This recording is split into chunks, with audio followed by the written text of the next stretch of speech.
วันนี้เฮาหันเข้ามาใส่ตัวเฮาเองตัณหาราคะความอยากได้ดังใจนี่แหละตัณหาราคะก็ดีอยากได้ดังใจเป็นเหตุเป็นปัจจัยให้ทุกคนเวียนว่ายตายเกิดเหตุจังใดเฮาสิสามารถดับความทุกข์อันนี้ได้ดับความเวียนว่ายตายเกิดได้ดับ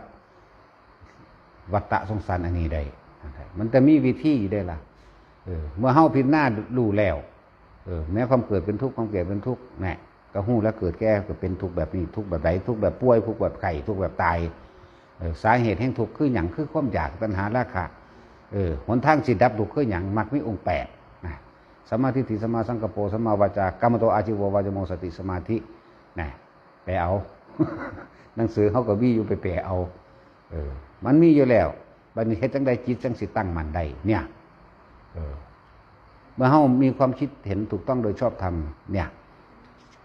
เมื่อความเห็นถูกต้องแบบไหนถ้าเฮาไม่ทำร้ายเบียดเบียนให้ผู้ใดผู้หนึ่งเสียชีวิตและทรัพย์สินตลอดทั้งคนและสัตว์ความกังวลเราร้อนอันเกิดจากการไปเบียดเบียนผู้อื่นก็บ่มี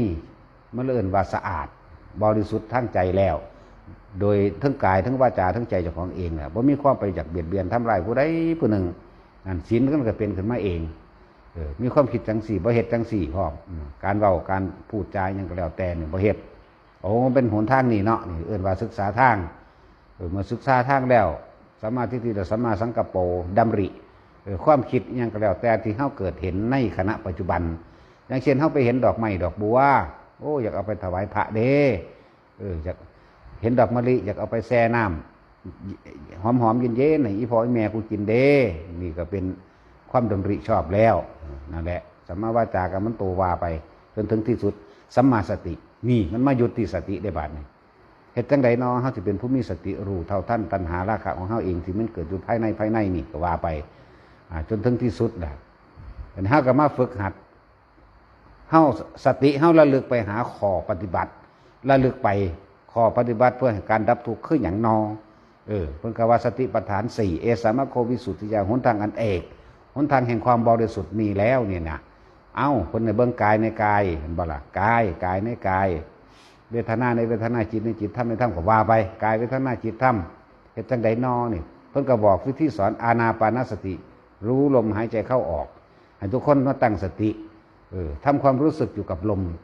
หายใจเข้าก็รู้หายใจเข้ายาวรู้หายใจออกยาวรู้ไม่ต้องไปว่าในหลักการหรอกเฮาเอาตามที่เฮาว่ากันโลดหายใจเข้าเป็นปกติของเฮาเองบ่สั่นเกินไปบ่คุ้มมันจับความเป็นปกติได้หายใจเข้า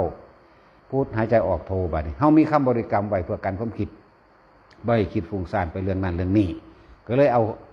คำว่าพุทโธมาเป็นเครื่องคิดแทนความคิดถึงผู้นั้นผู้นี้คิดถึงเรื่องนั้นเรื่องนี้อารมณ์นั้นพอใจบ่พอใจกับผู้นั้นกับผู้นี้นั่นนี่เขาจึงมีการฝึกสติปัฏฐาน4เป็นหนทางเหตุให้คนถึงความบริสุทธิ์ได้เหตุให้เฮาถึงพานิพพานได้นี่ว่านั่นแหละแต่ว่าจึงมีการฝึกเฮาก็รู้อยู่แล้วในอริยสัจ4นี่ทุกข์สมุทัยนิโรธมรรคนี่คือหนทางหนทางถึงความบริสุทธิ์มรรคมีองค์8บัดนี้ในมรรคอันนึงเฮาก็ดึงออกมาเป็นสัมมาสติแม่นบ่ระลึกนึกถึงข้อวัดปฏิบัติเพื่อความดับทุกข์